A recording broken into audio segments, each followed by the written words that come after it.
Supreme court तक जो संग्राम चल रहा है उसकी हम बात करेंगे।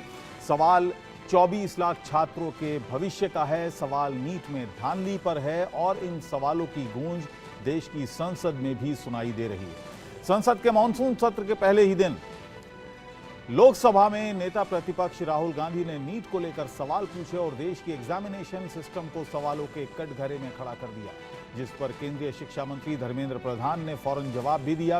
उन्होंने कहा कि मामला सुप्रीम कोर्ट में है और कोर्ट का जो निर्देश होगा उसे हम मानेंगे।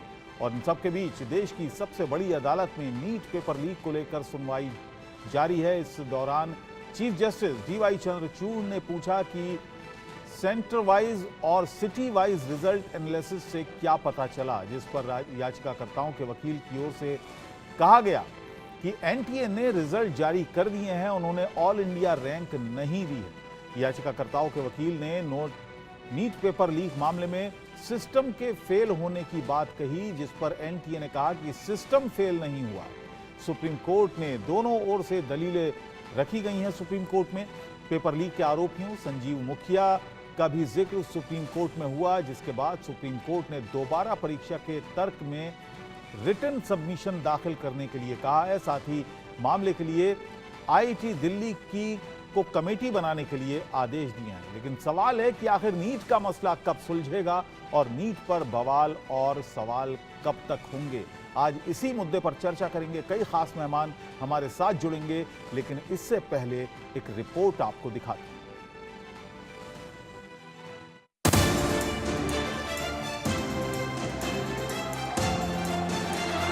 चिल्लाने से सच झूठ नहीं हो जाएगा साहब। अध्यक्ष महोदय, ये सरकार किसी और का रिकॉर्ड बनाए न बनाए, लेकिन पेपर लीक का रिकॉर्ड जरूर ये सरकार बनाएगी।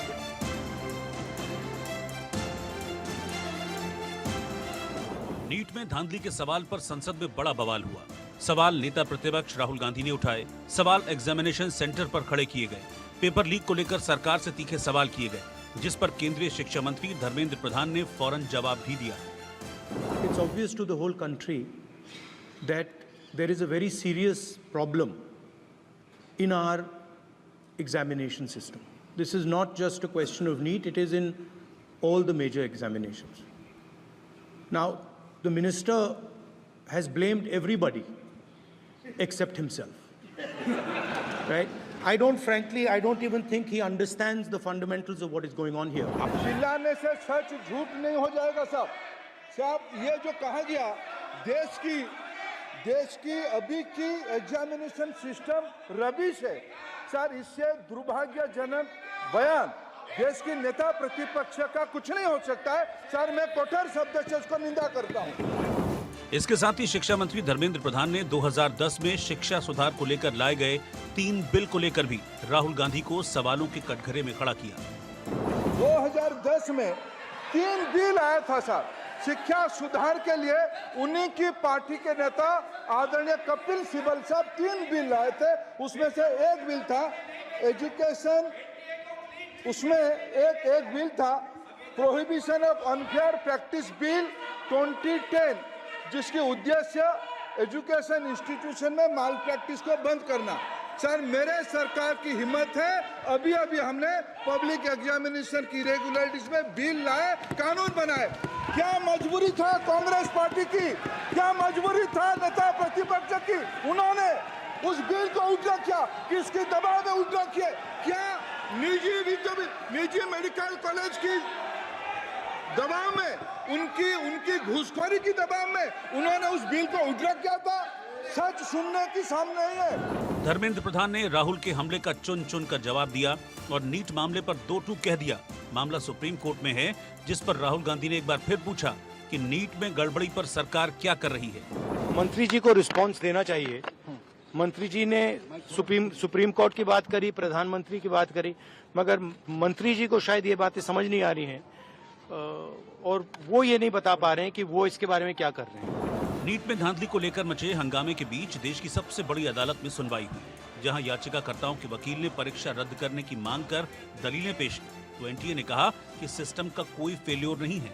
हालांकि अब निगाहें सुप्रीम कोर्ट के फैसले पर टिकी हैं, लेकिन सवाल है कि नीट पर सवाल और बवाल कब तक और आखिर कब तक इस विवाद का निपटारा हो।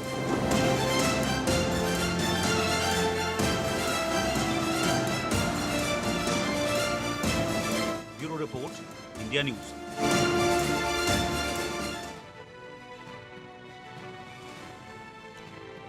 और यही सवाल हम उठा रहे हैं, देश का सवाल में हम पूछ रहे हैं कि नीट पर फाइनल फैसला आखिर कब तक आएगा। नीट पर सवाल और ये बवाल कब तक होता रहेगा। नीट यूजी पेपर लीक के तार कहां तक हैं, इसका दायरा कितना बड़ा है, कब गिरफ्तार होगा पेपर लीक का सरगना संजीव मुखिया, जिसका जिक्र आज सुप्रीम कोर्ट में भी हुआ। हमारे साथ खास मेहमान जुड़ेंगी। अनुजा कपूर प्रवक्ता हैं भारतीय जनता पार्टी की, शुभ्रांश राय प्रवक्ता हैं कांग्रेस के, विनीत जिंदल जाने माने वकील हैं सुप्रीम कोर्ट के, ज्योति गुप्ता शिक्षाविद हैं और पार्थ पांडे हमारे साथ हैं, नीट के अभ्यर्थी हैं। आप सभी का स्वागत है। अनुजा जी, जो सवाल विपक्ष उठा रहा है वो कह रहा है कि एक दिन का समय हमने पूरा दिन मांगा था, वो नहीं दिया जा रहा है।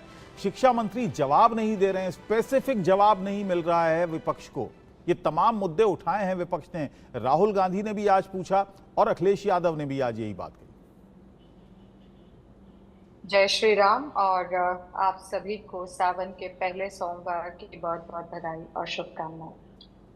मैं आपके सवालों का जो जवाब है, मुझे लगता है कि सुप्रीम कोर्ट ने, अगर आपने ध्यान से सुना हो तो सुप्रीम कोर्ट ने रिस्पोंडेंट्स को कल के लिए, जिसमें आपका एनटीए है और यूनियन ऑफ इंडिया, इनको कहा है इन रिस्पोंडेंट्स को कि जवाब देंगे। मुझे लगता है कि जवाब जो है सबको अच्छी तरह से समझ में आएगा।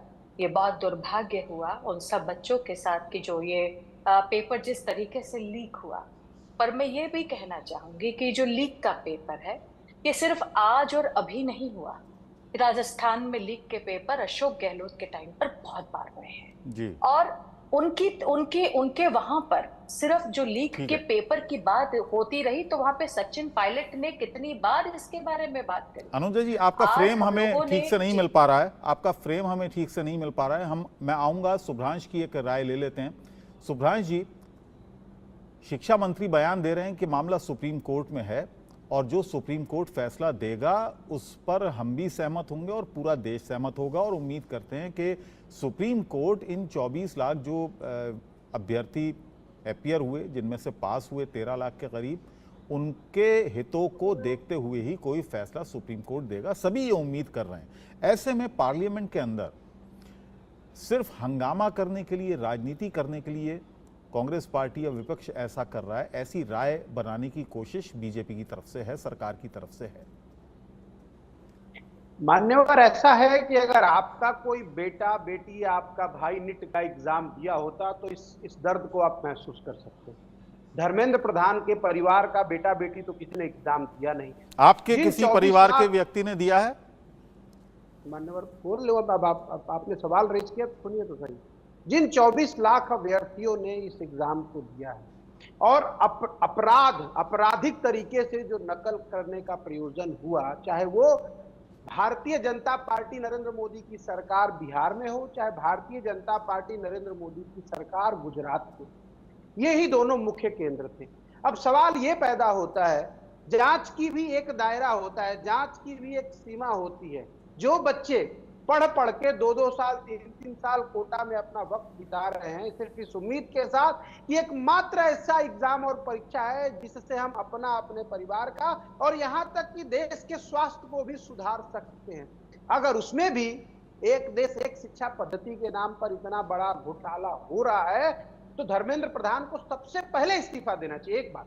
दूसरी बात, जो धर्मेंद्र प्रधान ने एक वर्ड यूज किया कि रबिश, सवाल यह पैदा होता है कि इतने सारे घोटालेबाज पकड़े गए तो सबका संबंध या तो गुजरात से है या बिहार से है और दोनों जगह भारतीय जनता पार्टी की सरकार है, तो ये रबिश और घोटालेबाज कौन है?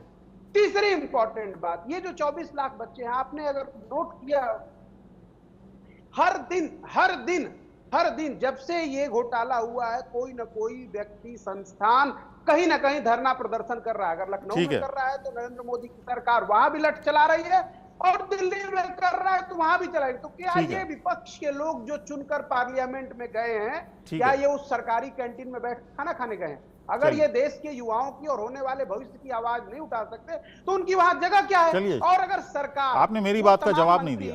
क्या उस सरकारी बंगले में रहने के लिए मंत्री बनाए गए हैं कि उनकी नाक के नीचे इतना बड़ा भ्रष्टाचार हो शिवराज रहा जी, है? आपने मेरी बात का शुरुआत में जवाब नहीं दिया। हिंदुस्तान का स्वास्थ्य खतरे में जा रहा है और ये कह रहे हैं कि रबिश हो रहा है। ठीक है, ठीक है। अनुजा जी, हाँ अनुजा जी अब आ गई हमारे साथ। अनुजा जी, सिस्टम फेलियर मानने से इनकार कर रहे हैं शिक्षा मंत्री, ऐसा क्यों है?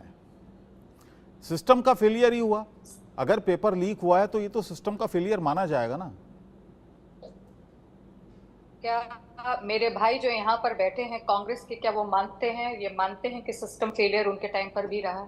ये मानते हैं? इसका मतलब कि सिस्टम फेलियर है, क्योंकि हम भी यही बात कह रहे हैं कि सिस्टम फेलियर आपके टाइम पे रहा, तभी राजस्थान हमारे पास है। आपके राजस्थान के अंदर क्या क्या नाम है, सचिन पायलट ने ये कहा था कांग्रेस नहीं, तो उनके समय में अगर सिस्टम फेलियर हुआ था तो अब आप उसको कॉम्पनसेट कर रही हैं कि हाँ हमारे टाइम में भी हो गया तो अब मामला बराबरी पर छूटा। क्या मैंने ये कहा कि हमारे टाइम पर हो गया इसलिए मामला बराबरी में छूटा? ऐसा कहा क्या? नहीं। सीबीआई के अंदर जांच चल रही। आपका नीट जो है वो ऑलरेडी सुप्रीम कोर्ट के अंदर है। क्या हमने एक बारी भी यही कहा कि सुप्रीम कोर्ट में जो भी जजमेंट सामने आएगा कि उसको नहीं मानेंगे? क्या हमने ये नहीं कहा कि बहुत दुर्भाग्यपूर्ण है? हमने कहा था कि पूरे को रद्द कर देते हैं, पर हम ये नहीं चाहते कि पूरा रद्द हो, क्योंकि इसके अंदर कई बच्चों के जो साल है वो खराब हो जाएंगे। हम भी चाहते हैं कि इस चीज के बारे में जल्द से जल्द इसके अंदर चीजें सामने नजर आए, और इसके हिसाब से बहुत अरेस्ट हुए हैं। ऐसा भी नजर आया है कि इसके अंदर पॉलिटिकली कनेक्टेड तेजस्वी यादव भी इसके अंदर इन्वॉल्व थे। तो क्या हम लोगों ने इस तरीके से डिस्ट्रक्टिव ये आपको किसने बताया कि तेजस्वी यादव भी इसमें इन्वॉल्व थे? अगर इन्वॉल्व थे तो आखिर सीबीआई ने या जितनी भी जांच एजेंसियां हैं उन्होंने कार्रवाई उन पर क्यों नहीं की? फ्रेम से हट जाओ। देखिए, मैं यही आपसे बात कर रही हूँ। सीबीआई की जो जांच है वो भी चली है, और सीबीआई की भी जांच कहीं ना कहीं आगे बढ़ी है। और जो नहीं, आपने सीधे तेजस्वी यादव का नाम लिया कि वो भी इसमें इन्वॉल्व हो सकते हैं। सब्जुडिकेट, देखिए ये भी मीडिया से ही है, अब मीडिया से ही उठी हुई बातें हैं। सीबीआई के मामले में आई या नहीं आई, सीबीआई से ही की बात नहीं है, मीडिया की उठी बात नहीं, तो आपके सोर्स मीडिया है क्या अनुजा जी? सभी को दी है। क्या मीडिया ही आपका सोर्स है? मैं आपको बता रही हूँ कि तेजस्वी, नहीं मैं आपको ये बता रही हूँ कि इसमें भी लिंक, एक अंश लिंक नजर आया, क्योंकि जब बिहार के अंदर उन दौरान में भी कई बार पेपर लीक हुआ है, उस दौरान पर तेजस्वी यादव भी रहे हैं। तो मैं आपके सामने यही बात रख रही हूँ कि बात मैं सिर्फ तेजस्वी यादव की बात या अशोक गहलोत की बात नहीं कह रही, मैं ये कह रही हूँ कि जिस भी अनुजा जी देखिए, सुप्रीम कोर्ट ने माना कि ये तो तय है कि पेपर लीक हुआ, दुर्भाग्यपूर्ण था, पेपर लीक हुआ, ये आप मानती हैं? पेपर लीक हुआ, क्यों नहीं मानते? है ना? ठीक है, अब पेपर लीक कैसे हुआ? सबसे बड़ा सवाल है पेपर लीक हुआ कैसे? देखिए सरकार आपकी है। कैसे, जो सामने नहीं सरकार मेरी है तभी सीबीआई के अंदर है, और कोर्ट को भी इसके अंदर सामने रखा गया है, और उन्हीं के एहतियात पर हम बात कर रहे हैं। रिस्पोंडेंट्स को कल जवाब देना है, जिसके अंदर यूनियन ऑफ इंडिया और एनटीए ने कल जवाब देना है। तो जब सिस्टम फेलियर की बात है और अगर पार्लियामेंट के अंदर, पार्लियामेंट में राहुल गांधी कह देते हैं कि सिस्टम फेलियर है, एग्जामिनेशन की जो पूरी पद्धति है वो उसका फेलियर है, तो उसको उनको रबिश कह दिया जाता है, बकवास कह दिया जाता है। रबिश तो देखिए ऐसा है, रबिश क्यों कहा गया ये आप भी जानते हैं। अग्निवीर पे बोले तो रबिश बोले, अग्निवीर पे भी बोले तो रबिश बोले, उनको जानकारी है नहीं, उन्हें ये बात नहीं मालूम एमएसपी के ऊपर कि हम लोग ऑलरेडी कितना और किस तरीके से मोदी जी के गवर्नमेंट के अंदर हम लोग ऑलरेडी कितने किसानों को हम लोगों ने इंस्टॉलमेंट के अंदर पैसे दे चुके हैं, कितने लोगों को हम लोग, कितनी सखियों को हम लोगों ने कृषि सखियां बना के रखा है, कितनों को उसके अंदर इंस्टॉलमेंट मिला है। इनको क्या पता है कितनी बार इन्होंने उन लोग की क्रॉप्स उठाई है और खरबी के देखिए मैं आपसे यही कह रही हूँ, मैं आपसे यही कह रही हूँ ना भाई साहब, मैं आपसे यही कह रही हूँ कि जैसे मैं बोलूंगी तो आप कहेंगे कि इस पर बात नहीं कर रहे हैं। तो रविश तो वो बोलते हैं, बालक बुद्धि उनकी है, जब वो बालक बुद्धि पर रहते हैं तो वो कुछ भी बोलते हैं। अभी उन्होंने एजुकेशन पर, सिस्टम पर, सब पे वो जिस तरीके से बोलने लगे। अरे एजुकेशन सिस्टम कांग्रेस के टाइम पर क्या था? अगर इतना अच्छा एजुकेशन सिस्टम था तो दिल्ली में कांग्रेस क्यों नहीं है? क्यों अरविंद केजरीवाल के कहते रहते कि मेरा जो सिस्टम है वो नंबर 1 है, मेरा मॉडल नंबर 1 है? ऐसा कैसे है? कैसे? ठीक है, शिवराज जी से इसका जवाब दूंगा, लेकिन पहले हमारे साथ दो खास मेहमान भी मौजूद हैं। ज्योति जी हैं, शिक्षाविद हैं, और विनीत जिंदल साहब हमारे साथ हैं। विनीत जी, कोर्ट में मामला है, तमाम दलीलें कोर्ट सुन रहा है, कोर्ट जितनी भी जांच एजेंसीज हैं उनकी जो रिपोर्ट है वो भी देख रहा है, सीबीआई की रिपोर्ट देख रहा है, और पूरा जो सुप्रीम कोर्ट के पास इसके बारे में जितने भी इनपुट्स हैं इनके बीच सबसे बड़ा सवाल यह है कि जो पास आउट हुए इस एग्जामिनेशन में, नीट में, उनके भविष्य का सवाल है। अब ऐसे में सबसे बड़ी मुश्किल क्या है सुप्रीम कोर्ट के सामने फैसला लेने से पहले? देखिए, मुश्किल यही है कि डिसीजन क्या दिया जाए। और जब ये मामला सर्वोच्च न्यायालय के सामने सबसे पहले समय में प्रस्तुत किया गया था, तो उस समय भी सर्वोच्च न्यायालय ने, हमारे माननीय चीफ जस्टिस ने यही बोला था कि इस मामले में अगर किसी प्रकार की गड़बड़ी पाई जाती है तो बिल्कुल अप्रोप्रिएट रहेगा कि इस पूरे परीक्षा को दोबारा कराया जाए, लेकिन उसका दायरा कितना बड़ा था ये देखना होगा।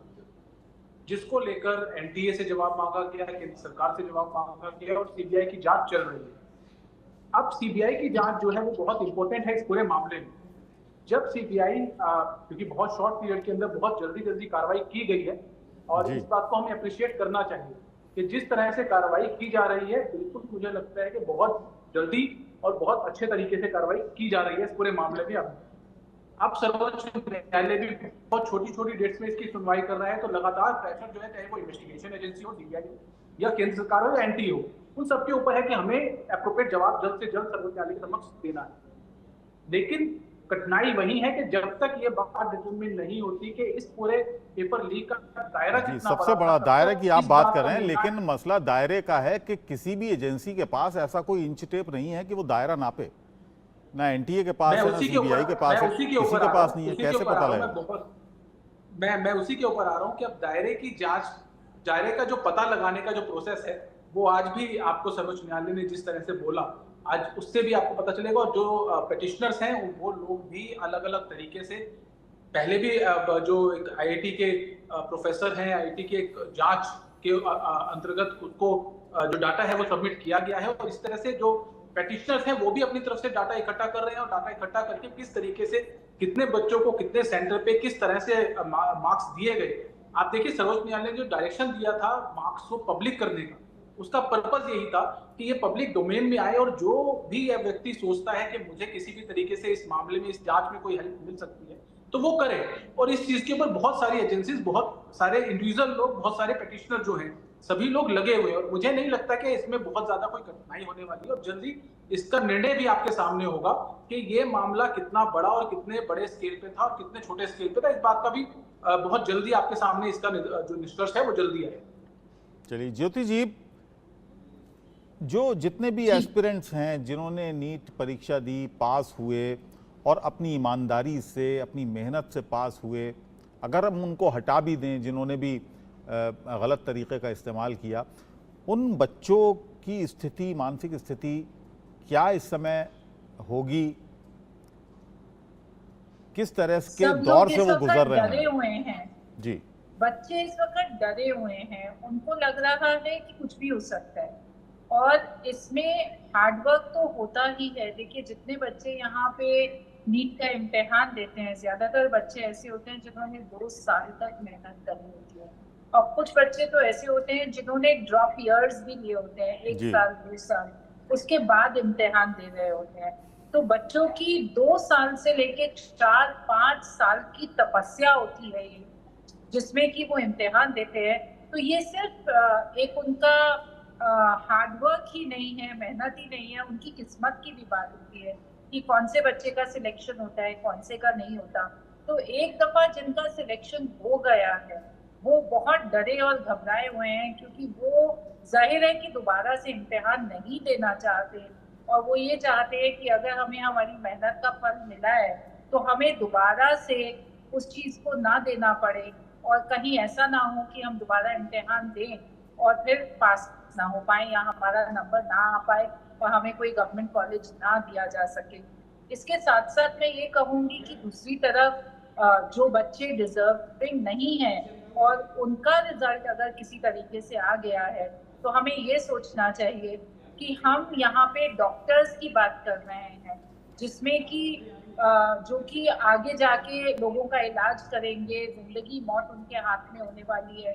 तो अगर हम नॉन डिजर्विंग कैंडिडेट्स को, क्योंकि बेशक आपने कहा नॉन डिजर्विंग की आपने बात की है, तो बहुत सारे ऐसे स्टूडेंट्स आ गए हैं जिन्होंने जिनके एक सेंटर के, जो एक सेंटर में 12 स्टूडेंट्स हैं जिनके 700 से ऊपर नंबर हैं।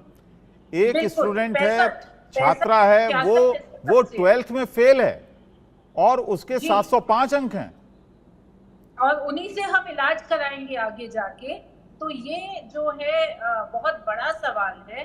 तो एक छोटे से मतलब अगर हम सीट्स गिनते हैं 50,000 अगर गवर्नमेंट कॉलेजेस की सीट्स है, 50,000 प्लस प्राइवेट कॉलेजेस की है, तो क्या इन छात्रों की वजह से क्या हम सारे सिस्टम को प्रोटेक्ट करने की कोशिश कर रहे हैं और क्या हम अनफेयरनेस की तरफ नहीं जा रहे हैं? तो कई दफा क्या होता है कि जब गलती हो जाती है तो उसको मान के उसको सुधार के आगे बढ़ने की बात होती है, दोबारा से उस चीज की तरफ देखा जा सकता है और उस चीज को दोबारा किया जा सकता है। तो एक गलती हुई है, एक प्रॉब्लम हुई है, और जैसे कि अभी कहा, बिल्कुल ठीक ठाक कहा कि दायरा नहीं इसका आप जान सकते। इसमें आप कोचिंग सेंटर्स भी इन्वॉल्व हो सकते हैं। इसमें जब शुरू में बात हुई थी तो ये था कि बस इसी सेंटर पे प्रॉब्लम है, पर धीरे धीरे पता चला कि और सेंटर्स पे प्रॉब्लम है। और हम क्यों भूल जाते हैं कि टेक्नोलॉजी का जमाना है। अगर एक पेपर 12 घंटे पहले बच्चों के हाथ में था, वो क्या सारे देश में बच्चों के पास नहीं जा सकता? एक बहुत बड़ा सवाल है, एक बहुत बड़ा फेयरनेस का सवाल है। और जो बच्चे अच्छे हैं पढ़ाई में, जिन्होंने अच्छे से मेहनत करी है और जिन्होंने मेहनत से क्रैक चलिए, किया है, नीट अभ्यर्थी वो हमारे साथ दोबारा आ गए हैं। भी तन्मय क्रैक नाम है कर इनका। लेंगे। नीट के एस्पिरेंट हैं तन्मय, मेरी आवाज मिल रही है आपको? हाँ जी। तन्मय, आपका क्या स्टेटस है नीट का? कितने मार्क्स आपको मिले? क्या क्या सोच रहे हैं इस पूरे मामले में, जो पेपर लीक का मामला है, जिसमें संसद में भी हंगामा है, सड़क पे भी, अब कोर्ट में मामला चल रहा है? I personally scored 700। पहले मुझे लगा था रैंक काफी अच्छी आएगी, पर रिजल्ट तो आ गया। ऑल्सो अभी सुप्रीम कोर्ट में काफी हियरिंग हो चुकी है और अभी एक क्वेश्चन पे भी है, फिजिक्स का एक क्वेश्चन है, क्वेश्चन नंबर 19 जो चल रहा है, और उससे भी काफी रैंक का ऊपर नीचे हो सकता है। और तो जैसे 700, आपका 700 है तो अच्छा मार्क्स हैं। आप क्यों सोच रहे हैं कि हाँ आपको जी। और ज्यादा उम्मीद थी? मेरी तैयारी वैसे 720 की थी, वो मैं काफी आसान क्वेश्चन गलत करके आया था। और इस साल का paper was not high standard, मतलब हमें सबको रैंक इन्फ्लेशन तो थोड़ी एक्सपेक्टेड थी कि 700 भी 600, 700 या 800 बच्चों के आ सकते हैं, but rank inflation is about 2300 now. आप क्या देख रहे हैं? आप जो सुप्रीम कोर्ट में चल रहा है और जिस तरह से गिरफ्तारियां हो रही हैं, जांच चल रही है, पेपर लीक, अब कोर्ट ने भी कह दिया है कि हाँ पेपर लीक तो हुआ है, अब उसका दायरा कितना बड़ा है ये देखना बाकी है, और उसी के बिना पर कोई भी फैसला कोर्ट का आएगा। अब उस बात पे कोई श्योरिटी नहीं है जैसा लग रहा है। As they are discussing more and more about the physics question and other stuff, तो लीक की बात ज्यादा नहीं हो रही है अभी। आप क्या चाहते हैं? आपको क्या उम्मीद है? कोर्ट से क्या उम्मीद है? कोर्ट में किस तरह का फैसला आना चाहिए? आप क्या उम्मीद कर रहे हैं? जो भी फैसला आएगा I will have to deal with it. मैं कोई प्रेफरेंस नहीं कर सकता कि अगर वापस पेपर हो गया तो मुझे वापस लेकिन क्योंकि री नीट की बात चल रही है, बहुत सारी याचिकाएं ऐसी हैं जो कह रही हैं कि दोबारा से नीट की परीक्षा होनी चाहिए। ऐसे में तो उन तमाम विद्यार्थियों की, तमाम स्टूडेंट्स की मेहनत पे पानी फिर जाएगा, जो अपनी मेहनत से, अपनी लगन से कामयाब हुए। हाँ, मैं भी लाया था, मेरे भी 700 है। मैंने आप भी मैंने अपनी उसमें बुक्स शामिल भी इधर उधर बांट दी थी, तो मेरे पास अपनी बुक्स भी नहीं है अभी तो वैसे, और मैं 2 महीने से बिल्कुल भी नहीं पढ़ रहा हूँ। कितने दिन की मेहनत होती है? पूरे आमतौर से देखा गया है कि 10th के बाद से ही मेहनत शुरू हो जाती है। हाँ जी, हाँ, मैं 2 साल मैं ना कोई फंक्शन अटेंड करा, मैं बस जाता था, वो पढ़ता था, फिर घर पे आके भी पढ़ता था। एटलीस्ट 15-16 आवर्स हो जाते थे दिन के। पहला ही अटेम्प्ट था आपका? हाँ जी, विद 12th। अच्छा, चलिए, बहुत बहुत शुक्रिया, और उम्मीद करते हैं कोई ना कोई ऐसा रास्ता निकले, कोई ना कोई ऐसा फैसला सुप्रीम कोर्ट का आए। और हमें मुझे बताया गया कि आपको भी अपनी परीक्षा की तैयारियों के लिए और जाना है, तो हमसे बात करने के लिए, इंडिया न्यूज़ से बात करने के लिए बहुत बहुत शुक्रिया आपका। शुभ्रांश जी, आपने अनुजा जी को सुना, उन्होंने तमाम दलीलें दी हैं अपनी सफाई में। उन्होंने कहा कि अगर इतनी साफ सुथरी कांग्रेस की सरकारें होती पिछली तो राजस्थान ना मिलता, सारी की सारी सीटें एक बार फिर दिल्ली में ना जीतते जितना आप कह रहे हैं, और आपके दौर में तो अच्छी खासी धांधली हुई पेपरों में। अनुजा जी को भूलने की बीमारी है, जैसे नरेंद्र मोदी जी को हर बात पे भूलने की बीमारी। देखिए 10 सालों से नरेंद्र मोदी भारतीय जनता पार्टी की सरकार, पिछले 7 सालों में 50 से ज्यादा एग्जाम कैंसिल हुए और पेपर लीक हुए। तो इसका मतलब मान लिया जाए राज्यों में तो कांग्रेस की सरकार है ना, वो तो राजस्थान का जिक्र कर रही थी। मान्यवर सुन लीजिए तो सही, सुनने में आपको दिक्कत है क्या? प्रभु ने 2 कान दिया, सुनिए तो सही, मैंने सुन लिया सवाल। पिछले 7 सालों में 50 से ज्यादा एग्जामिनेशन रद्द हुए, पेपर लीक आउट हुआ। तो ये मान लिया जाए कि नरेंद्र मोदी सरकार में परीक्षाओं का महा घोटाला हो रहा है। नरेंद्र मोदी इन महा घोटालों के सरदार हैं, एक बात। दूसरी इंपॉर्टेंट बात, आप सर अनुजा जी भूल गई, स्पेसिफिक घटनाएं बताइए, कौन कौन से पेपर लीक हुए, इसके अलावा कितने याद हैं आपको? चलिए बताइए, आपने 10 सालों की बात कर दी। मैं आपको एग्जाम देने के लिए थोड़े बैठ रहा हूं, आप सुनिए तो सही मेरी बात। अरे सर आप स्पेसिफिक नहीं, क्या ऐसा काउंटर आप जनरल बात करेंगे? आप नॉट, एक मिनट रुकिए, मैं फिजिक्स का टिक करने के लिए बैठा हूं। आपने क्वेश्चन पूछा, जवाब तो सुनने दीजिए देश को। नरेंद्र मोदी का महा घोटाला, परेशानी इंडिया न्यूज को हो रही है, आपको पता नहीं क्यों? नहीं, हमें कोई, देखिए आप, फिर सुन लीजिए, ये बड़ा आसान है, ये बड़ा आसान है आरोप लगा देना। सुनिए, आप तो मुंह बंद करिए भाई, सुनिए। अब रुकिए, एक इंपॉर्टेंट बात, तो पिछले 7 सालों में 50 से ज्यादा एग्जामिनेशन पेपर लीक हुए। अब आपको नहीं पता तो मैं कौन कौन सा बताने जाऊं। अब दूसरी इंपॉर्टेंट बात, इन्होंने एक बड़ा सुंदर एक जिक्र किया, सखी कृषक योजना। मैडम कितनी सुंदर आपकी सखी कृषक योजना है कि पिछले 10 सालों से हिंदुस्तान कृषि प्रधान देश है और यहाँ के किसान एमएसपी की मांग करते हुए धरने पे बैठे हैं, और हर रोज हिंदुस्तान में 19 किसान और मजदूर आत्महत्या कर रहे हैं। नरेंद्र मोदी जी को तो शर्म आती नहीं होगी, शायद आपको आ जाए तो प्रभु सद्बुद्धि दे, क्योंकि आपने जोर से बोला जय श्री राम, सावन का पहला सोमवार है, महादेव को याद करिए और अपने दिल पे हाथ रख के देखिए कि आपने किसानों के साथ कौन सा न्याय किया। और तीसरी इंपॉर्टेंट बात, बड़े सारे आपने एग्जामिनेशन घोटाले, और ये घोटाला हिंदुस्तान के इतिहास में व्यापम घोटाला स्वर्ण अक्षरों में लिखा गया है, जिसमें मरने वालों की लिस्ट इतनी लंबी हो गई है रहस्यमयी मौत की कि जिसकी चर्चा नहीं की जा सकती। आपसे हाथ जोड़ के प्रार्थना है, देश ने आपको नियुक्त किया है देश चलाने के लिए, शुभ्रांश जी, देश चलता है किसान से। और अब आपने अपनी बात कह ली, अब आपने अपनी बात कह ली, आपने अपनी बात कह ली। शुभ्रांश जी, सर शुभ्रांश जी, आप व्यापम भी ले आए, आप किसान आंदोलन भी ले आए, तमाम घोटाले आप ले आए। यहाँ हम नीट की बात कर रहे हैं, स्पेसिफिक नीट की बात कर रहे हैं। आपने 50 घोटाले तो गिनाए, लेकिन मैंने यही आपसे कहा कि आप उन पेपर्स की बात कीजिए जो पेपर इन 10 सालों में लीक हुए। चलिए पहले अनुजा जी को सुन लेते हैं। क्या में मैंने आपको साफ साफ शब्दों में कहा कि नीट घोटाला पहला हुआ गुजरात में, दूसरा हुआ बिहार में, दोनों जगह नरेंद्र मोदी की सरकार है। नीट घोटालों के मास्टरमाइंड भारतीय जनता पार्टी के साथ संबंधित है। 30-35 लाख रुपए पर कैंडिडेचर का जिक्र हुआ, जो मीडिया में खबरें चली। अब सवाल है कि इतना बड़ा घोटाला होने के बावजूद भी धर्मेंद्र प्रधान को लगता है कि कुछ हुआ ही नहीं है, और सारा मैटर अगर कोर्ट से ही डिसाइड होगा तो बोलिए 24 लाख बच्चों को आप अपने इंडिया न्यूज से आगाह करिए कि भाई आप सब लोग एग्जामिनेशन दीजिए और अपने रिजल्ट का इंतजार कोर्ट से करिए। फिर ये मंत्री जी किस लिए बैठे हुए हैं? अगर घोटाला हुआ और अगर घोटालों में आपका हाथ नहीं है तो उसी दिन अगले दिन पेपर रद्द करते, दोबारा बच्चों का भविष्य तो अंधेरे में नहीं जाता। पूरा जुलाई बीत गया, अब हिंदुस्तान में पता नहीं कब नीट का एग्जाम होगा और कब हम एक अच्छे स्वास्थ्य का, ठीक है, हम सिर्फ नीट एग्जाम की बात नहीं कर रहे हैं, आप हिंदुस्तान के स्वास्थ्य की बात कर रहे हैं, अब सुन लीजिए, बेस्ट डॉक्टर की बात कर रहे हैं। जवाब सुन लीजिए, विनीत जी आऊंगा मैं आपके पास, पहले अनुजा जी को जवाब देने दीजिए। कर रहे हैं तो हम मान लेते हैं कि नरेंद्र मोदी जी का सिर्फ संबंध महाघोटालों के साथ है। चलिए ठीक है अनुजा जी।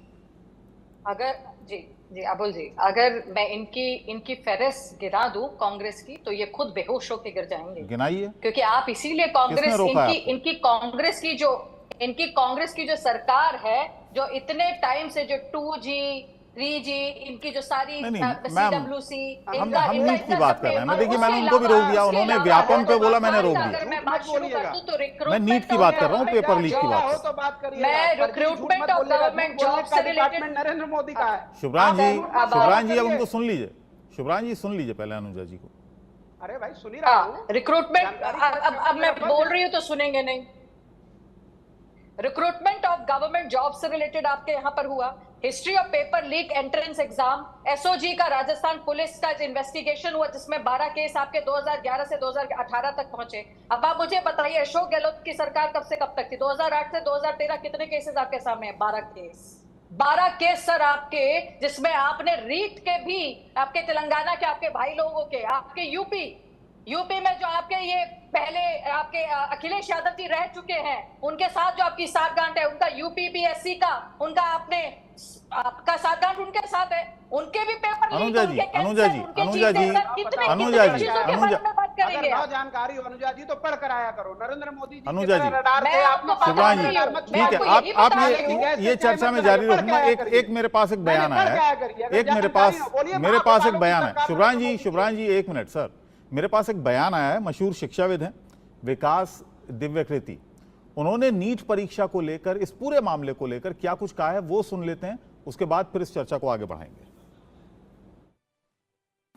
मेरा ख्याल है कि एनडीए का स्ट्रक्चर ऐसा हो जिसमें कुछ सिविल सर्वेंट्स डेप्यूटेशन पे हों, जिनमें से कुछ पुलिस के लोग भी हों, कुछ आईबी के लोग भी हों, बेशक एक या दो ही हों, और वो भारत में होने वाले किसी भी एग्ज़ाम को, जो एनटीए को दिए गए हैं अभी काफ़ी सारे एग्ज़ाम्स हैं, उन सब एग्ज़ाम्स की तैयारी उसी सीरियसनेस से करें जैसे इलेक्शंस की होती हैं, तो विश्वास टूटेगा नहीं किसी का। और ये बात सही है कि इतनी सारी फैमिलीज़ का भविष्य और विश्वास दांव पे है, तो हमें केयरफुल होना चाहिए। I think this is more about carelessness on the part of the government और the NTA and less about infrastructural hurdles. अगर suppose you were heading NTA, तो आप क्या करेक्शंस कहते हैं? जैसे 5 पॉइंट्स दे दीजिए that I would do this this this whatever, अगर 5 या 3 या जो भी आप समझे। देखिए, अभी जो एग्ज़ाम हुआ एनटीए का, उसमें 3 इश्यूज सामने आए हैं, कम से कम 3 इश्यूज। एक झज्जर हरियाणा में आया, जहां ये दिखता है कि एग्जामिनेशन सेंटर के लोगों ने दोनों पेपर सेट्स को बैंक से निकलवा के टाइम की प्रॉब्लम क्रिएट की, टाइम लेट हुआ, ग्रेस मार्क्स मिले। So this is one thing. दूसरा गोधरा में दिखा, जहां बच्चों ने पेपर लीक नहीं हुआ, पेपर बच्चों को सही मिला, उनको बताया गया कि आप कैमरे के सामने एक्टिंग करते रहो, क्या पेपर दे रहे हो, क्योंकि सीसीटीवी भी इस बार इंस्टॉल हुए थे। बच्चों से पेपर लेने के बाद पेपर सारे चेंज किए गए, जिसमें स्कूल की मैनेजमेंट पूरी तरह से शामिल थे। तीसरा केस बिहार में दिखता है, नालंदा में प्राइमरीली, झारखंड में भी, जहां पेपर लीक हुआ और एक प्रोफेसर शायद वहां पर इन्वॉल्व है। अगर इन सारे इश्यूज को टैकल करना है, एक तरीका तो ये कि हम कंप्यूटर बेस्ड टेस्ट पे जाएं, लेकिन उसकी अपनी दिक्कतें हैं, क्योंकि नेट कनेक्टेड होने से हैक करना आसान हो जाता है। तो मैं फ़िलहाल पेपर पेन एग्ज़ाम के फेवर में हूँ, जब तक हम इंटरनेट पर वैसा मैनेज ना कर लें, क्योंकि एक रशियन एंटिटी भी शामिल हुई जिसने हैक किया बहुत सारी चीज़ों को, ये भी सुनने में आ रहा है। तो हैकिंग बड़ा रिस्क है फ़िलहाल, तो हम पेपर पेन पे अगर बात करें, अगर मैं होता एनटीए में और अगर सरकार मुझे पूरी अथॉरिटी देती, पावर्स देती, क्योंकि ये भी है ना कि एनटीए का चीफ कर सकता भी है या नहीं, मुझे नहीं पता अभी फ़िलहाल। अभी हर क्वेश्चन पेपर के 2 सेट्स होते हैं। 2 सेट का मतलब है कि एक पेपर है वो, नहीं तो फिर बैकअप में पेपर होता है। मैं शायद बैकअप में 1 से ज़्यादा पेपर रखता, 3-4 सेट हम कम से कम कर सकते हैं। दूसरा, डिस्ट्रिक्ट एडमिनिस्ट्रेशन को मैं हर जगह सरकार से कह के इन्वॉल्व करता कि जो लोकल एसडीएम हैं और एक सेंस में डीएम भी हैं, वो जिम्मेदारी लें कि उनके एग्ज़ाम ठीक से कंडक्ट होगा। प्राइवेट स्कूल्स, प्राइवेट कॉलेजेस को एग्जामिनेशन सेंटर में कभी ना बनने देता, क्योंकि मोस्ट ऑफ द इश्यूज वहीं से आए हैं। जी, ये बहुत इंटरेस्टिंग है। और यूपी की सरकार ने, अभी योगी जी की सरकार ने एक स्टेप लिया भी है, 4 स्टेप्स लिए। उनमें से एक स्टेप ये भी है कि अब कोई भी एग्ज़ाम किसी प्राइवेट स्कूल में नहीं होगा, केवल सरकारी स्कूल में हो, सरकारी कॉलेज में हो। और मान लीजिए कि बच्चे ज़्यादा हैं एग्ज़ाम देने वाले, तो जो उत्तर प्रदेश सरकार ने अभी अनाउंस किया है कि हम 2 शिफ्ट में लेंगे एग्ज़ाम। इतने सेंटर्स हैं, 2 शिफ्ट में करने से उन्होंने कहा कि जहाँ 4 लाख तक बच्चे हैं तो 1 शिफ्ट में होगा, 4 लाख से ज़्यादा हैं तो 2 शिफ्ट में होगा, 3 में भी हो सकता है। तो उससे करप्शन कैसे रुक जाएगा? अगर केवल सरकारी स्कूल्स में है, सरकार के कंट्रोल में है, तो कम से कम देखिए लेवल्स क्या हैं। पहला, पेपर बनाने वाला ही क्वेश्चंस लीक कर दे। हाँ। दूसरा, पेपर बन के गया, छपने के दौरान प्रिंटिंग प्रेस से क्वेश्चंस लीक हों। तीसरा, पेपर छपने के बाद बैंक के लॉकर में गए, उस बीच में लीक हो। चौथा, बैंक से लीक हो, बैंक से एग्जामिनेशन सेंटर के रास्ते में लीक हो, एग्जाम सेंटर पर जो आधा घंटा है 1 घंटा है उसमें लीक हो। ये 5-6 लेवल्स हैं। अगर आप इन सब के लिए सॉल्यूशंस निकालें तो बहुत मुश्किल काम नहीं है, निकल सकते हैं। जैसे अगर हम विस्तार में बात करना चाह रहे हैं, मान लीजिए लेट अस अज्यूम कि बायोलॉजी का पेपर है और उसमें 100 क्वेश्चंस आने हैं, 10 चैप्टर्स हैं। हम 10 पेपर सेटर से ये कहें कि आपको इस यूनिट से 10 क्वेश्चंस बनाने हैं। हम हर यूनिट के क्वेश्चंस तय कर दें कि 10-10 क्वेश्चन हर यूनिट से आएंगे। हम हर यूनिट पे 10 के बदले 100 क्वेश्चंस बनवाएं। डिफ़िकल्टी लेवल तय हो, जो 4 या 5 लेवल्स हो सकते हैं, very difficult, difficult, average, easy, very easy. फिर हमारे अपने सिस्टम में जैसे एनटीए में बायोलॉजी का डिपार्टमेंट एक हो, उन सारे क्वेश्चंस को मिक्स करके उससे 10 सेट बनाने हैं, ये काम वो करें। Even the examiner should not know, even the paper setter should not know which questions will be there in the question paper. Okay. 10 set बन गए। उन 10 में से हमने 5 सेट प्रिंट करवाए, ये नेक्स्ट लेवल पर डिसाइड होना चाहिए। ठीक। अब 5 सेट जो प्रिंट हुए, 5 हर सेंटर पे जाएंगे, अलग अलग बैंकों में जाएंगे। अभी भी ऐसा होता है, एसबीआई और केनरा में जाता है। तो हर जिले में 5 अलग अलग बैंक में अलग अलग सेट के पेपर्स होने चाहिए। ये जो भेजने का प्रोसेस है, इसमें क्यों नहीं हम सेंट्रल एजेंसीज को इन्वॉल्व कर सकते हैं? अभी कैसे होते हैं? अभी थोड़ा सा रैंडम है, जहाँ तक मैं जानता हूँ। अच्छा। I am not very sure about it. हाँ। सीआईएसएफ जैसी एजेंसी को ये काम क्यों नहीं दे सकते हम? हाँ। देना चाहिए। Shouldn't be difficult। हाँ। अगर जब एसबीआई इन्वॉल्व हो सकता है, इलेक्टोरल रोल्स जा सकते थे पहले, तो ये भी जा सकते हैं। जब बैंक इन्वॉल्व है तो ये भी हो सकते हैं। अभी क्या है कि प्राइवेट सेंटर जानबूझ के शहर से बहुत दूर बनाए जाते हैं ताकि चीटिंग हो सके। आप प्राइवेट सेंटर्स खत्म कर दीजिए। मान लीजिए 23 लाख बच्चे हैं, देश भर में हैं। केवल उत्तर प्रदेश में अगर हम देखें तो वो एकदम कंफर्टेबल है कि 8 लाख बच्चों का एग्जाम हम दिन में 2 बार में करवा सकते हैं। हम ऐसा क्यों नहीं कर सकते कि एक संडे के दिन 3 शिफ्ट में देश भर में एग्जाम चल रहा है, 3 पेपर्स हैं, और उन 3 पेपर्स में स्किलिंग हम कर सकते हैं आराम से। और इस पूरे मामले पर विकास द्विवेदी जाने माने शिक्षाविद हैं और कोचिंग चलाते हैं यूपीएससी की। उनका आप जो मत है वो सुन रहे थे। उन्होंने भी माना कि एनटीए की लापरवाही इसमें नज़र आ रही है, केयरलेसनेस यहाँ पर नज़र आ रही है। अनुजा जी, आप क्या मानती हैं? अभी अगर आपने ये पूरा बयान सुना हो तो वो कह रहे हैं, विकास द्विवेदी वो कह रहे हैं कि एनटीए का पार्ट यहाँ पर नज़र आ रहा है कि वहाँ पर लापरवाही हुई है। अब क्योंकि पार्ट एनटीए क्योंकि गवर्नमेंट एजेंसी है तो जाहिर है सवाल गवर्नमेंट से पूछे जाएंगे, सरकार से पूछे जाएंगे। अबुल जी, सरकार कहाँ भाग रही है? आप बताइए, कब भागी इन जिम्मेदारियों से? मैं तो कभी नहीं भागी, यहीं खड़ी हूँ, यहीं बैठी हूँ। और मुझे जितना दुख इस चीज का है कि उन बच्चों का जो जीवन जो मिसक्रेंट्स की वजह से कहीं ना कहीं हुआ खराब, उसका जो वो बच्चे जो भोगी आगे होंगे उसका दुख है। और मोदी सरकार साथ में उन्हीं के साथ खड़ी है। हम लोगों ने 11-11 अरेस्ट भी करे हैं, हम एक नए लॉ को भी लेकर आए हैं, आपको भी जानते हैं कि बहुत सख्त लॉ लाए हैं। पर क्या ये उत्तरदायित्व सबका नहीं? क्या ये ऑपोजिशन जो आज इतनी बातें ऑपोजिशन आरोप ये देखिए ये लगा रहा है कि एक व्यापक चर्चा नहीं चाहती है सरकार इस पर। एक व्यापक, ये गौरव गोगोई का बयान आया, आप देखिएगा, उन्होंने कहा कि व्यापक चर्चा नहीं चाहती है सरकार संसद में इसको लेकर। ऐसे कैसे हो सकता है? देखिए, बात वो नहीं है, क्योंकि जो चीज सब्जुडाइज ऑलरेडी कोर्ट के अंदर है सर। या तो आप और मैं वकालत में बैठ जाएं या वकालत को अपना काम करने दें। अगर केस ऑलरेडी इस पे विश्वास नहीं है सुप्रीम कोर्ट पर, उनकी जजमेंट पे विश्वास नहीं है, तो आपस में डिस्कशन कर सकते हैं सर। हम लोगों ने किसी भी चीज पर कभी एफिडेविट नहीं डाला कोर्ट के अंदर उनको रोकने के लिए, किसी भी चीज पे, चाहे कभी भी हमारी सरकार में। सर 10 साल में आपने अभी कांग्रेस से पूछा कि कितने नीट के पेपर लीक हुए, ये जवाब नहीं था इनके पास। ये अभी के 1-2 के बारे में बात कर रहे हैं। कहाँ हुआ सर? मैं आपसे यही पूछ रही हूँ कि जितने इनके में 12-13 केसेस सामने आए, 5 से 15 लाख लोगों की जिंदगी इन लोगों ने खराब कर दी, 40-40 लाख पैसा इन लोगों ने लोगों से वसूला, बच्चों से। मैं ये बात के ऊपर दलीलें नहीं देना चाहती। मैं जानती हूं कि आज बच्चों का जीवन वहां पर खड़ा है जिस जगह से आज, बीइंग अ साइकोलॉजिस्ट ऑल्सो, आपको पता है मैं मनोवैज्ञानिक भी हूं, मैं जानती हूं, इन सब चीजों को समझती हूं। पर क्या इस तरीके से जो डिस्ट्रक्टिव पॉलिटिक्स ये ऑपोजिशन खेल रही है, इससे क्या बच्चों को कहीं ना कहीं इसमें क्या डिस्ट्रक्टिव क्या है? सहूलियत, सवाल ना पूछें आपसे डिस्ट्रक्टिव ये सवाल पूछना, सवाल पूछते हुए, बात करते हुए मोदी जी जवाब कर रहे थे, बात बताते हैं, तो ये लोग क्या तो वॉकआउट कर जाते हैं या सुनते ही नहीं, और फिर हमसे उम्मीद करते हैं कि हम जवाबों का सवाल का जवाब दे, सवाल दे। वहां पर सवाल का जवाब कहां से दे लाकर? आप अगर सुनने को तैयार ही नहीं है, आप लोग उठ के चले जाते हैं, कभी आप बोलते रहते हैं, विपक्ष सुनने को तैयार यहाँ पर आकर खड़े हो जाएंगे। शुभ्रांश जी, विपक्ष सुनने को तैयार नहीं है, अनुजा कह रही है।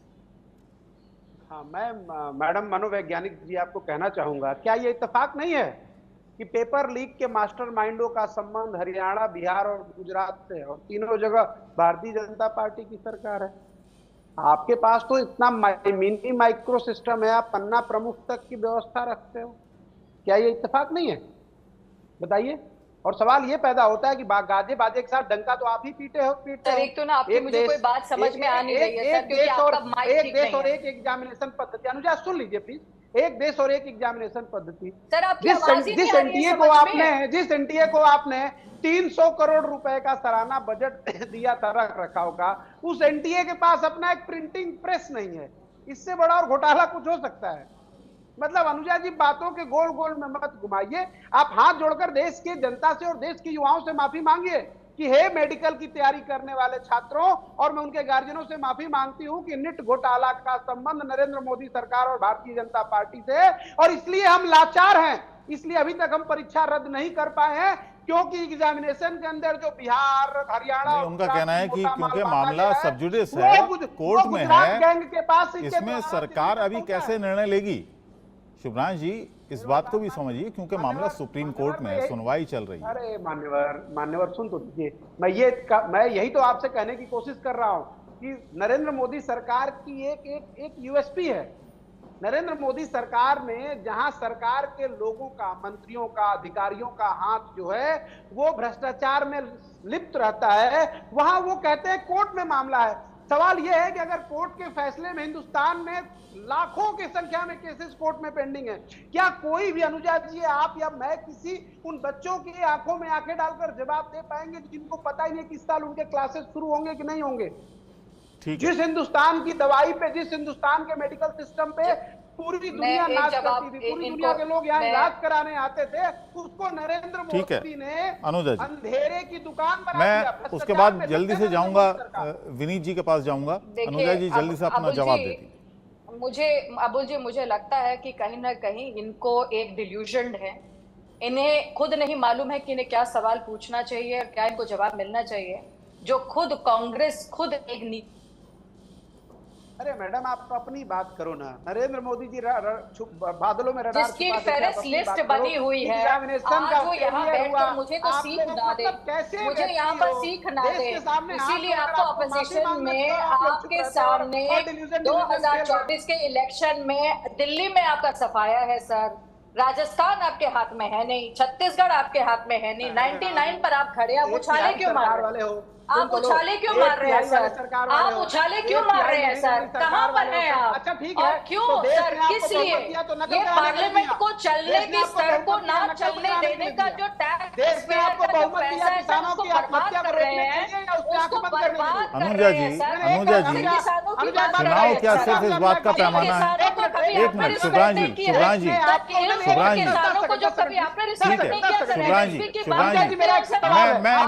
मैं सवाल के साथ क्या भारतीय जनता पार्टी की तीसरी बार सरकार बन रही है, तो आप देश में नकल कराएंगे? नकल पंजाब आपके हाथ से चला गया सर, आप कहाँ खड़े हैं? आप ये गाना गा के मुझे ना सुनाए, क्योंकि आपका गाना मुझे बेसुरा लग रहा है, मुझे बेसुरा लग रहा है सर आपका गाना, क्योंकि आपके गाने में कोई भी लिरिक्स नहीं है, ना उसका कोई मतलब है सर। आप जिस गाना को गाना चाहते हैं उस गाने के लिरिक्स और आप लोग घोटालेबाजों के साथी हो। सर से ठीक है। भारतीय जनता पार्टी ठीक है। भ्रष्टाचार में शुभ्रांश जी, शांत रहिए। सर शांत रहिए। अनुजा जी, आपने 2-3 स्टेट की बात कर रही हैं, आप राजस्थान की बात कर रही हैं, आप छत्तीसगढ़ की बात कर रही हैं, या मध्य प्रदेश या दिल्ली की बात कर रही हैं। तेलंगाना में आप हार गई, कर्नाटक में आप हार गई, हिमाचल प्रदेश में आप हार गई, तो क्या इसलिए जनता ने नकार दिया आपको? उत्तर प्रदेश में आपकी सीटें आधी से कम रह गई लोकसभा चुनाव में, तो क्या इसलिए ये कुछ के अंदर आपको पता है? नहीं, नीट पैमाना नहीं हो सकता ना, आपने कहा। क्या हुआ ठीक है सर, मैं आपको यही बता रही हूँ, उत्तर प्रदेश के अंदर क्या हुआ। कर्टेसी अखिलेश यादव और आके दो जो ये लाडले हैं, इन्होंने क्या क्या किया है, आज ये करने के लिए तैयार नहीं है। हम लोग तो कई बार बोलते हैं कि हाँ जी, अब जो बोला था पूरा करके दिखाइए, जो आपने लालच दिया था हर जगह पर उसको पूरा करके दिखाइए। तेलंगाना सर, कर्नाटक कहाँ पे खड़ा हुआ है? कर्नाटक भी तो पूछ लीजिए सर, कर्नाटक कहाँ खड़ा है? 15 लाख खाते में जाएंगे। ठीक है विनीत जी, चलिए ठीक है, शांत रहिए। विनीत जी काफी देर से खामोश है। विनीत जी थोड़े लीगल, इसके लीगल, ठीक है, लीगल उस पर लीगल पहलू पर आते हैं। विनीत जी कुछ कहना चाह रहे थे, बहुत देर से खामोश बैठे हैं, आपकी बहस सुन रहे हैं। जी, मैं सिर्फ इतना कहना चाहूंगा कि ये मामला इतना सेंसिटिव है, और जिस तरीके से राजनीतिक पार्टियां सिर्फ शोर मचाने को लेकर, सरकार अगर कुछ बोलना चाहे तो सुनने को तैयार नहीं, या फिर अपनी बात आए तो दूसरे के ऊपर डालने की बात हो जाती है। तो मुझे लगता है कहीं ना कहीं सेंसिटिविटी दोनों तरफ से जरूरत है। बच्चों के भविष्य की बात है तो उसको उसी तरीके से लेना भी चाहिए। बच्चा किसी का भी हो, ये समझिए कि हमारे घर में एक बच्चा अगर नीट का एग्जाम दे रहा है और उसके साथ ये परिस्थिति होगी तो क्या बीतेगी। तो चाहे वो कांग्रेस हो चाहे वो बीजेपी हो, किसी को भी ये समझना चाहिए। जहां तक बात है इस पूरे प्रोसेस में अब तक हुआ क्या, सर्वोच्च न्यायालय के समक्ष ये मामला है, और एक चीज अब तक इन्वेस्टिगेशन की जो है वो सर्वोच्च न्यायालय के समक्ष है। उस बात के बावजूद अगर विपक्ष ये कहता है कि जी क्या कार्रवाई हो रही है, क्यों हो रही है, क्या हो रहा है, हमें जवाब चाहिए, तो देखिए आप सबको पता है कि इस ऐसे मामलों के इन्वेस्टिगेशन को लेकर आप कुछ भी पूछेंगे तो नहीं बता सकता है, कोई नहीं बताता। ये प्रोसेस की बात है और ये बात इनको पता है। लेकिन जहां तक सरकार के जवाब की बात है, सरकार इस पे जवाब देने को भी तैयार है, लेकिन आप सुनने को ठीक है, बहुत समझदारी की बात यह है कि जो मामला सर्वोच्च न्यायालय के समक्ष है, आप इंतजार कीजिए। अगर आप उस मामले के अंदर आपको लगता है तो आप जाइए सर्वोच्च न्यायालय, क्यों नहीं कांग्रेस पार्टी बन के चले जाइए। बहुत शुक्रिया। चलिए विनीत जी, समय की क्योंकि कमी है, बहुत बहुत शुक्रिया। और अनुजा जी आपका भी बहुत बहुत शुक्रिया, शुभ्रांश जी आपका भी, और ज्योति जी आपका भी बहुत बहुत धन्यवाद। और इसी से जुड़ी एक और खबर आपको बता दें, पेपर लीक को लेकर बिहार सरकार सख्त है। बिहार सरकार ने एक नया कानून तैयार किया है। कानून मंगलवार को विधानसभा में पेश होगा। विधेयक पेपर लीक पर 10 साल की सजा का प्रावधान इसमें है। इस बिल में आरोपियों पर नॉन बेलेबल धाराएं लगेंगी। इस नए कानून के तहत जो मंगलवार को विधानसभा में पेश किया जाएगा। इस पूरा मामला, क्योंकि पटना से कई गिरफ्तारियां इस मामले में अब तक हो चुकी हैं। इवन के जो डॉक्टर्स थे 2021 बैच के डॉक्टर्स 4, उनको भी हिरासत में लिया था सीबीआई ने, पटना एम्स के डॉक्टर्स। तो कई गिरफ्तारियां पटना से हुई। अब बिहार सरकार इस पूरे मामले को लेकर काफी सख्त नजर आ रही है। रितेश मिश्रा मेरे साथ बने हुए हैं। रितेश, क्या खबर है पूरी? बिल्कुल, देखिए अब कल जो कानून है वो पास हो जाएगा बिहार विधानसभा से, और इसे तैयार कर दिया गया है। आज इसे सदन में रखा भी गया था। दरअसल जब 4 जून को रिजल्ट आया और नीट पेपर लीक के बाद इतना हो हल्ला हंगामा हुआ, इसके सारे तार जो हैं वो पटना से जुड़े, बिहार से जुड़े, इसको देखते हुए मुख्यमंत्री नीतीश कुमार ने जून महीने में भी ये ऐलान कर दिया था कि पेपर लीक को लेकर बिहार सरकार एक सख्त कानून बनाने जा रही है, और उसके तहत 10 साल की सजा होगी, 1 करोड़ से ऊपर का जुर्माना होगा। यानी अगर कोई पेपर लीक करेगा तो वो ऐसा नहीं होगा कि बस उसने जुर्म किया और वो छूट जाएगा, बल्कि उसे बड़ा जुर्माना भी देना होगा और कड़ी सजा भी उसे भुगतनी पड़ेगी। और देखिए कि कानून को बहुत जल्दी तैयार किया गया है। कई सारे जो पूर्व रिटायर्ड अधिकारी हैं उनको रखा गया था कानून बनाने के लिए लेकर, और आज इसे सदन के पटल पर रखा गया और कल मंगलवार को इस कानून को सदन से पास करा दिया जाएगा। जाहिर सी बात है कि बिहार सरकार का स्वागत योग्य कदम है। मुख्यमंत्री नीतीश कुमार खुद पेपर लीक के मामलों को लेकर काफी गंभीर रहे हैं, और आपको याद होगा कि बिहार में कोई भी परीक्षा पहले होती थी बगैर लीक हुए वो उसका अंजाम नहीं हो पाता था, चाहे वो मैट्रिक की परीक्षा हो, वो इंटरमीडिएट की परीक्षा हो, यूनिवर्सिटी की परीक्षा है। लेकिन आप देखिए किस तरीके से यहाँ पर कानून को कड़ा किया गया, अधिकारियों को सचेत किया गया, और अब बिहार में चाहे वो मैट्रिक की परीक्षा हो, इंटरमीडिएट की परीक्षा हो, कभी भी वैसी तस्वीरें नहीं आती हैं जो पहले निकल कर आती थी चीटिंग वाली। और देखिए कि नीट पेपर लीक मामले को भी बिहार की सरकार ने काफी गंभीरता से लिया था, और जैसे ही इस पर कई सारी बातें जब निकल कर सामने कानून बनाने की बात। चलिए रितेश, आगे अपडेट लेंगे, फिलहाल धन्यवाद आपका।